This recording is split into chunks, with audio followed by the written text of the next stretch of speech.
അങ്ങനെ വീണ്ടും ലോകകപ്പ് വരുമ്പോൾ ഈ പ്രാവശ്യം കേരളത്തിൽ ആവേശം കുറവാണെന്ന് പറയുന്നവരോട് സത്യത്തിൽ കാണാൻ പോകുന്ന പൂരം പറഞ്ഞറിയിക്കണം. മറ്റുള്ള സ്ഥലങ്ങളെ പോലെയല്ല, കേരളത്തിൽ ലോകകപ്പ് ഒരു വികാരമാണ്, ഒരു ഉത്സവമാണ്, ഒരു മാസക്കാലം നീളുന്ന ഒരു ഭ്രാന്താണ്.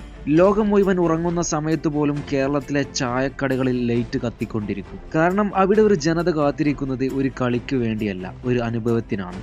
ലോകകപ്പ് വരുന്നു എന്ന് കേൾക്കുമ്പോൾ കേരളത്തിലെ റോഡുകൾ പോലും മാറി തുടങ്ങും. ഇന്നലെ വരെ സാധാരണ ഗ്രാമമായിരുന്ന സ്ഥലങ്ങൾ ഒറ്റ രാത്രി കൊണ്ട് അർജന്റീനയോ ബ്രസീലോ ആയി മാറും. ഒരു വീട്ടിന്റെ ചുമരിൽ മെസ്സിയുടെ ചിത്രം, അടുത്ത വീട്ടിൽ നെയ്മർ, അതിനപ്പുറം റൊണാൾഡോയുടെ കൊടി.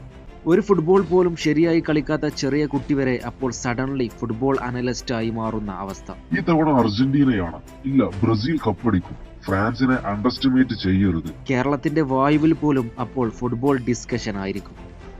കാര്യം എന്താണെന്ന് അറിയാമോ? ഇന്ത്യ ലോകകപ്പ് കളിക്കുന്നില്ല, പക്ഷെ ലോകകപ്പിനെ ഇന്ത്യയിൽ ഏറ്റവും കൂടുതൽ ജീവിക്കുന്നത് കേരളമാണ്. അത് സ്റ്റാറ്റിക്സ് കൊണ്ട് എക്സ്പ്ലെയിൻ ചെയ്യാൻ പറ്റില്ല. രാത്രി 2 മണിക്ക് മാച്ച് കാണാൻ എഴുന്നേറ്റിരുന്ന ഒരു തലമുറയുണ്ട് ഇവിടെ. സ്കൂളിൽ പോയിട്ട് ഉറങ്ങുന്ന കുട്ടികൾ, രാവിലെ ജോലിക്ക് പോകാനുണ്ടെങ്കിലും മാച്ച് കഴിഞ്ഞേ കിടക്കൂ എന്ന് പറയുന്ന അച്ഛന്മാർ, ജയിച്ചാൽ ബൈക്ക് റാലിയായി ഇറങ്ങുന്ന യുവാക്കൾ, തോറ്റാൽ 2 ദിവസം സോഷ്യൽ മീഡിയ പോലും തുറക്കാത്ത ആരാധകർ. ഈ വികാരം ഫുട്ബോൾ ഇല്ലാത്തവർക്ക് എക്സ്പ്ലെയിൻ ചെയ്യാൻ പറ്റില്ല. ലോകകപ്പ് തുടങ്ങുന്നതിന് മുമ്പ് കേരളത്തിൽ ഒരു യുദ്ധ അറ്റ്മോസ്ഫിയർ തുടങ്ങും. പക്ഷെ അത് വെറുപ്പിന്റെ യുദ്ധമല്ല, പാഷന്റെ യുദ്ധമാണ്. പുല്ലാവൂരിലെ ആ നദിക്കുള്ളിൽ കട്ടൗട്ട് ഓർമ്മയുണ്ടോ നിങ്ങൾക്ക്? മെസ്സിയുടെ ഭീമൻ കട്ടൗട്ട് ഉയർന്നപ്പോൾ ബ്രസീൽ ഫാൻസ് കാത്തുനിന്നില്ല. നെയ്മർ വന്നു, അതിന് മറുപടിയായി റൊണാൾഡോയും വന്നു. ഒരു ഗ്രാമത്തിലെ ആരാധകർ ലോകം മുഴുവനും സംസാരിക്കുന്ന വാർത്തയായി മാറി. എന്തുകൊണ്ട്? കാരണം കേരളം ഫുട്ബോൾ സ്നേഹിക്കുന്നത് ഫേക്കായി അല്ല, ഹൃദയത്തോട് ചേർത്താണ്. കേരള ഫുട്ബോൾ കൾച്ചർ എന്നത് ഒരു ട്രെൻഡല്ല. മർഡോണയെ കണ്ടു വളർന്ന അപ്പന്മാർ അവരുടെ മക്കളെ മെസ്സി ഫാൻ ആക്കിയ നാടാണിത്. ബ്രസീൽ തോറ്റ രാത്രിയിൽ കരഞ്ഞ കുട്ടികളും അർജന്റീന ജയിച്ച രാത്രിയിൽ പടക്കം പൊട്ടിച്ച ഗ്രാമങ്ങളും ഉള്ള നാടാണിത്.